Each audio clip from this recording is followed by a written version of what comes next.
So, hi guys. Um, Welcome back to Sana Sketches. So, hopefully, this will be the first video in the new era of maybe actually posting things. That would be cool, right? So, today's video, I'm gonna film it in several segments. If you can hear someone talking in the background, I am so sorry. My dad is talking very loudly on the phone, but um, so the topic of this video, as you have seen by the title, is villains and like how to write good villains. Um, and this is unscripted, so I'm probably gonna stumble over myself and I might repeat myself, and I'll try to edit some of that out. But yeah, this is basically just gonna be what it is. I'm talking to you guys, and that this is this is a conversation. You just can't respond because you're not here. I'm pretending you're here. So, villains. Yeah. Apparently, I've been told I'm good at those, so I guess I shall start talking about them now. Imposter syndrome is a beast, guys. I've written over 2 million words, and I still feel unqualified to talk to you about how to write your books, even though I know I have good information. So, we're just gonna ignore that, and we're gonna talk anyway. So, villains. What is my number one rule of writing villains? And I would say this is a very obvious rule. I don't know if other people have talked about it. I haven't watched much of the author tubes, even though I am apparently now trying to get on them. But, be a part of author tube, I don't know. But yeah, so, villains. Right. Focus. I don't know how to do that. The number one rule that I have of writing villains is very simple, and that is that villains are people. And I think this can be, you know, overlooked. And I mean, obviously, there are a couple exceptions to this. Like, there are times when villains are actually literally not people. Like, you might have a story where, like, a hurricane is the opposing force to these people who are trying to, like, secure their homes or escape or something. And in that case, the natural disaster is acting as the villain. And, you usually don't have to give the hurricane a personality unless it is a magical hurricane with a personality, in which case it is a villain and therefore, it's a person too. But yeah, so that is basically the number one rule I have, and I will get into kind of how to do that.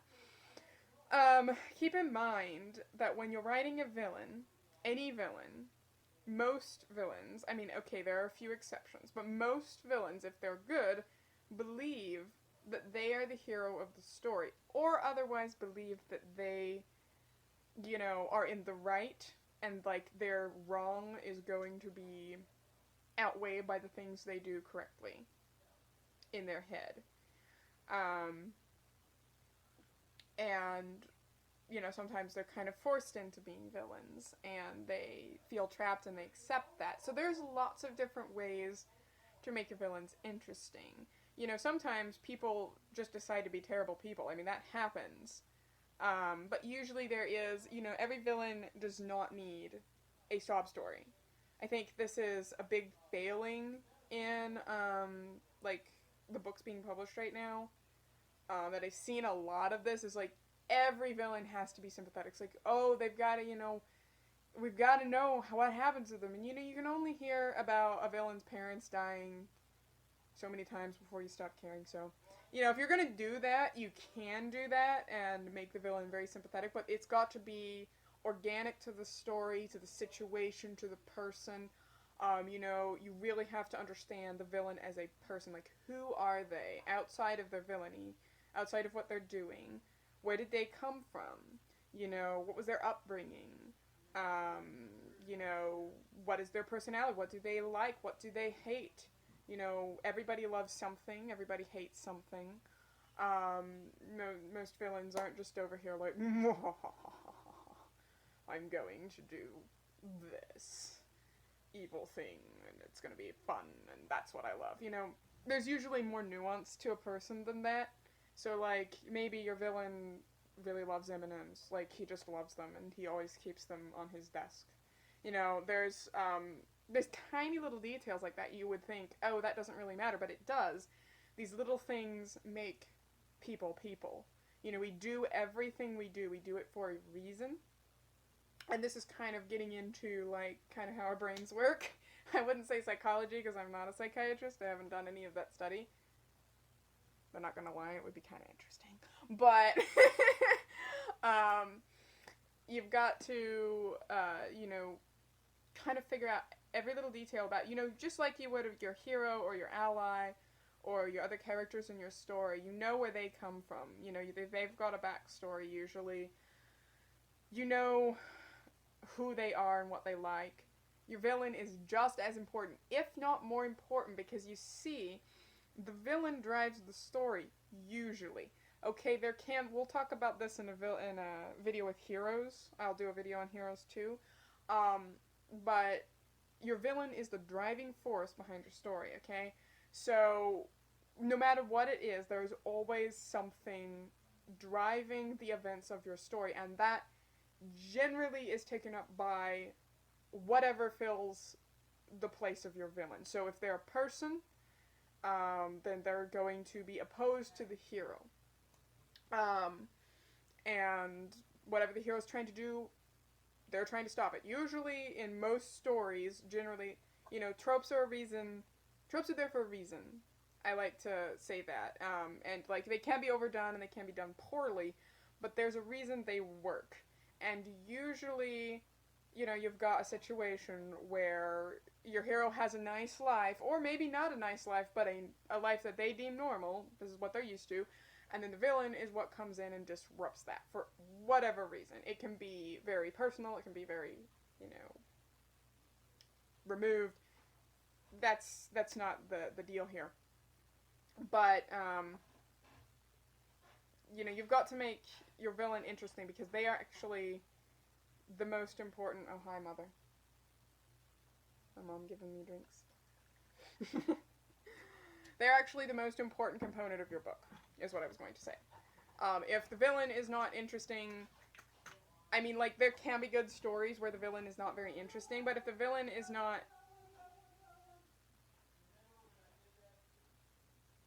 My family is loud and crazy. They're the villains of this video. Nah, I love them. So,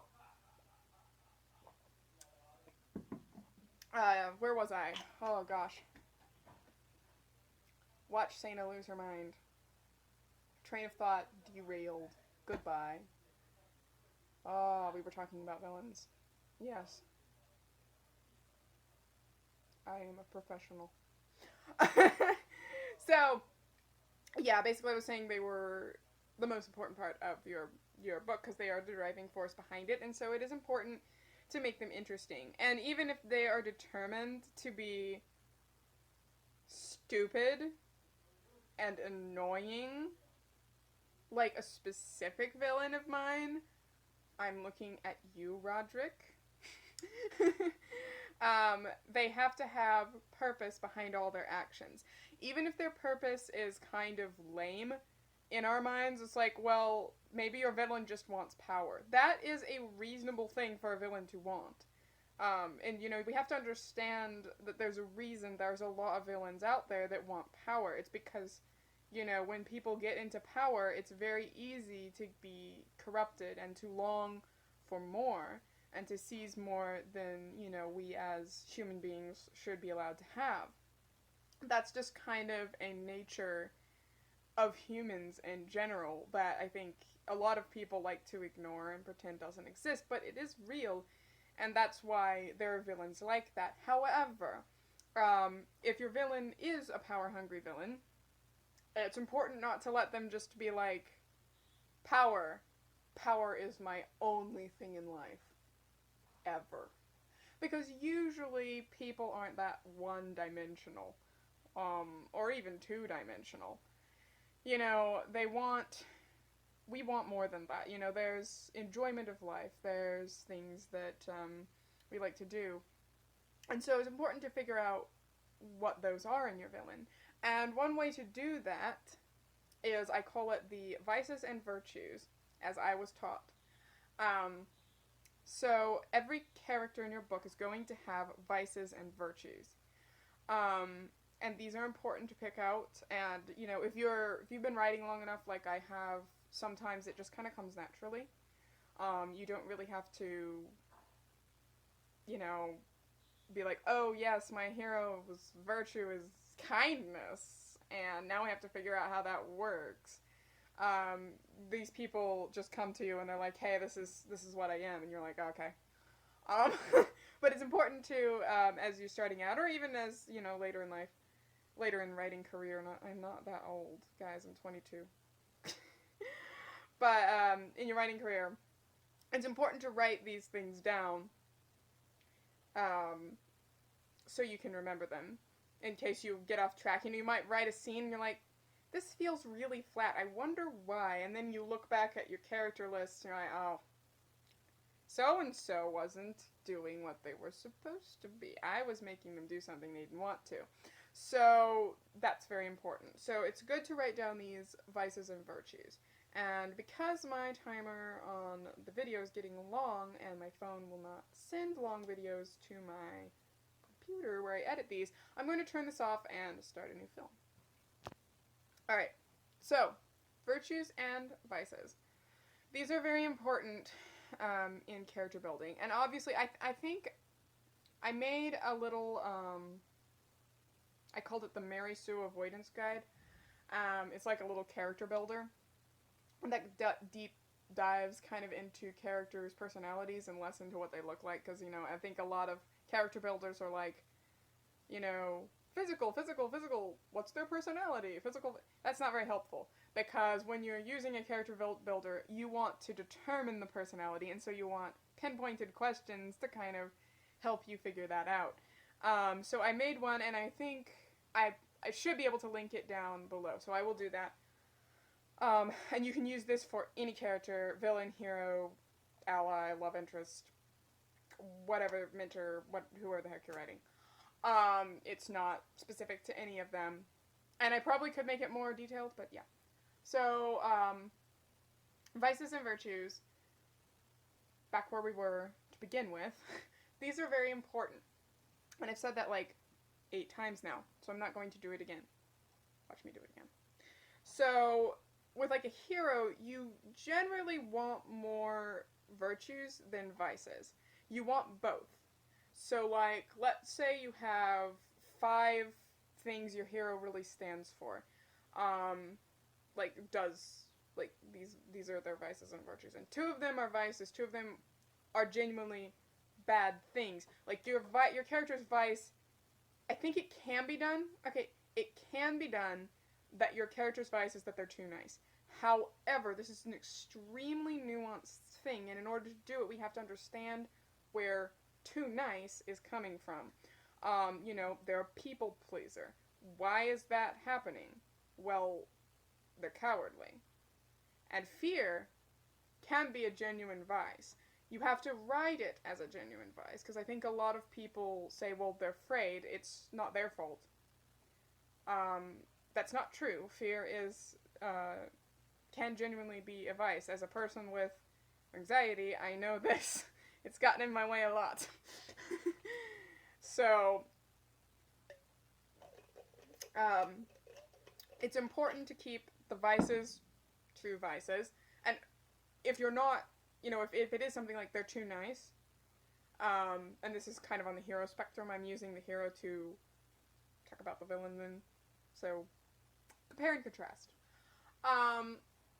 But like, if they are too nice, you need to understand how that's actually a vice, and then show it working as a genuine vice. Okay, so your vices that you pick for your character, or your character tells you, have to be genuine vices, and your virtues need to be genuine virtues. Now, we can get into what we call the sliding scale of ideals in another video, and that will better explain kind of this vice-virtue thing. and how virtues can be twisted to seem like vices, and vices can be twisted to seem like virtues, and it's all very detailed. But when you're building your villain, you want to do it basically in the same way as your hero. You want to make, let's say the hero has 3 virtues and 2 vices. Alright? So for your villain, usually, again, this can be bent. We learn the rules so we can break the rules. Because I like breaking rules. But it's important to understand, where these things come from and why they're taught in the beginning. Why teachers of writing would teach this. If it's just stupid, why would you learn it?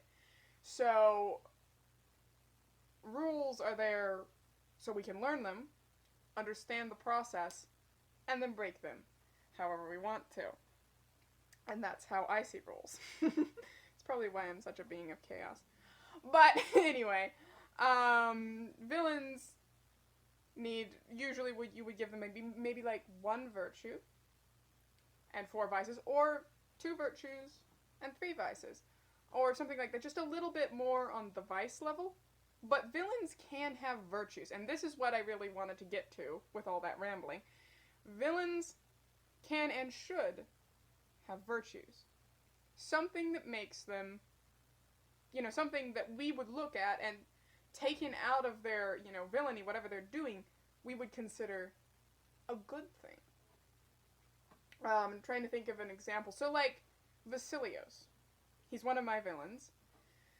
He's kind of this whack cat dude who's taken over the world and all that. Not really the world, but just my main character's kingdom and killed her grandfather and all that stuff. Great. Conqueror dude. Woo! But he has some virtues. He has a lot of vices. He's proud, He's, very self-centered. He's, power hungry, all that good jazz that you need in a villain. But he has a few virtues, and one of these virtues that really shows up is his love. When he loves something, he does love it. And we see this shown with his son, because he genuinely loves his son Vincent, who's one of the main-ish, not main, but he's one of the prominent characters of the, I don't like to call it the Warriors series, because those are the cats, but every book has warrior in it. It's formerly called the Unsung Hero series, and it's kind of the main core of the Saint-Averse books. But, Vasilios truly loves Vincent, and he would be devastated if something actually happened to him. He wants to protect him, and his way of doing it is a little bit twisted, but he genuinely wants to protect his son.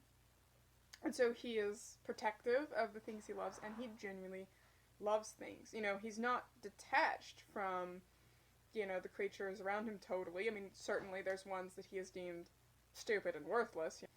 But the things he does care about, he deeply cares about, and he will protect them with his life.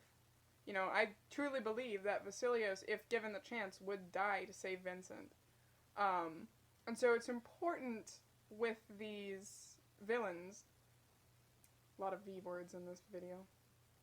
Video's a V word. I'm getting distracted. It's important with our villains that we give them things that are genuinely good. This might just be, in some villains, it might be their determination. Their will to never give up. If you usually would say, oh, that person is really determined and they have a great willpower, we wouldn't think that that was bad. It's a virtue.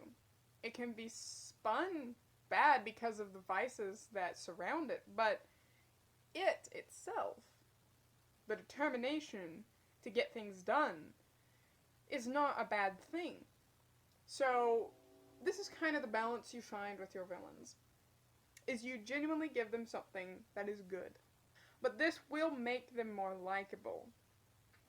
And this virtue will spread throughout every aspect of their lives. So the things that they do will reflect it. Because that's kind of how it is. I'm trying to think of a good example, like from my book or from real life or from whatever. But little things, um, seemingly little things. Like one thing I can think of with Vasilios is when Breck, the main character of that POV, um, when Vincent genuinely just kind of wants to save him and also wants to get information from him. Breck is a little kid that gets captured by this kingdom and he's forced into slavery. When Vincent speaks for him, when Vincent says, no, I want that one, Vasilios doesn't even question it, really. He's just like, well, you're my son and I love you and I want you to have good things and I want you to have what you desire, and so here, you take him. I'm not even gonna question it, I'm very excited for you and I'm happy that you're finally, taking this step of responsibility. It's kind of like, it genuinely plays out like a twisted, version of a parent helping their kid get a pet. It's it's kind of funny and terrible at the same time. Which generally seems to be just like how my stories work. I don't know. But, so these virtues need to play into the character. It's one thing to say, like, oh, Vasilios loves his son, but then if he never shows that he loves his son, it doesn't really work. You can say it on paper, but it doesn't have any effect. So, that is my, kind of spiel on, this is very, like, I could get much deeper. And, like, we could go over every type of villain. That's a idea. Like, the sympathetic villain, the pure evil villain, which truly doesn't exist. The nature villain. We could get into all the different types of villains and kind of how I would write each one of them, and maybe an example of each one of them in my work, though I don't really have any pure evil villains. They don't really exist in my books, because, like, yes, humans are born, I believe, ultimately, kind of bad, but, like, usually you don't go through life and you're like, every bad, evil decision ever. Yeah. And it's not how things work. So, we don't really have those villains. We can have mysterious ones that we don't really know their motivations, but little hints are dropped. So, we could go into all of that. That's like a video series. We could just do a villain video series. They're so complicated, so interesting. I love the topic of villains. You can tell by how I'm talking about it. I'm very enthusiastic about villains and writing them. So, yeah, I would consider doing that, actually. But to wrap this video up, basically the overarching rules of how to write a villain is treat them as a person. They are a person. They're a person in your book. They're not just a driving force unless they genuinely are, like I said about the hurricane. And focus on finding some good in them. And then show that. However twisted it may come out, it's important to show that they are, a person. They do everything for a reason. And it's important to show that a villain has a virtue. And that's kind of cool. I might actually use that as the title. Virtuous villains. No, that might be another video, is like, that's kind of like the anti-hero trope, but we can get into that again, because I'm almost out of time here on my phone's limited sending capacity. So, I hope you enjoy this video, and I hope I didn't ramble too much. This is kind of just how I would talk to people in person, so I guess you're getting the same experience. Woo, I don't know if that's good or not. But yeah, I hope you enjoyed, and I hope to make more videos soon about writing and writing-related topics. So yeah, I'll see you guys soon, guys. Wow. I can't talk. I'll see you soon, guys. Have a great day.